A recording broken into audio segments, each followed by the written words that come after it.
Today, Americana Outdoors' Jeff Reynolds is out fishing on Lake Texoma, located right on the border between the states of Texas and Oklahoma. It's late winter, early spring. Fish are feeding up really good, and it's Jeff's favorite time of the year to fish. Perfect day today. It's supposed to get warm today. It's supposed to get nearly 70 degrees. We're at the end of January.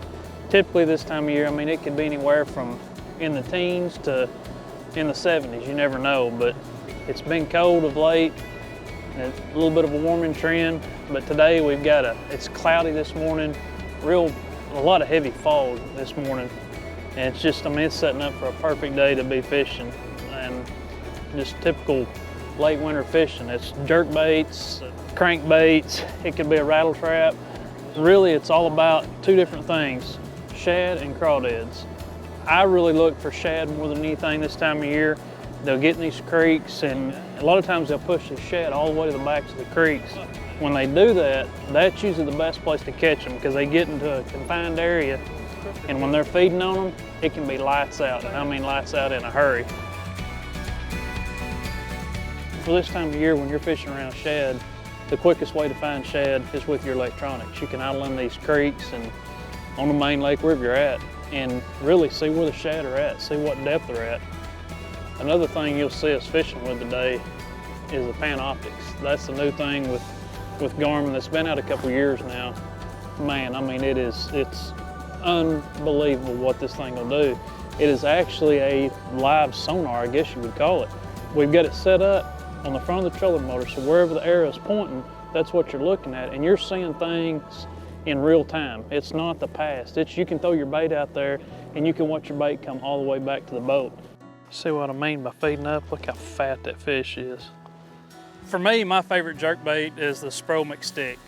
You know, it comes in different sizes. You can go to the small one. You know, we started out catching our fish of the morning on a McStick 95.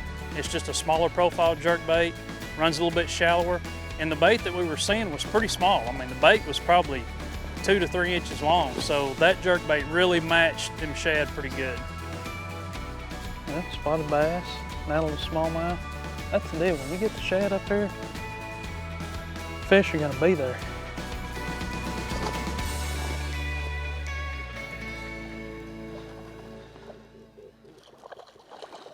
Little guy.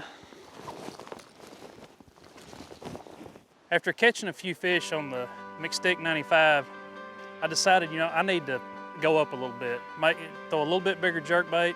And the reason for that was not necessarily matching the shad, was the water clarity. A lot of these creeks had stained up a little bit, so I thought maybe a bigger profile bait might stand out a little bit better. Always handy to have a good pair of pliers in the boat with you. These are the bubble blades, and a good grip on them.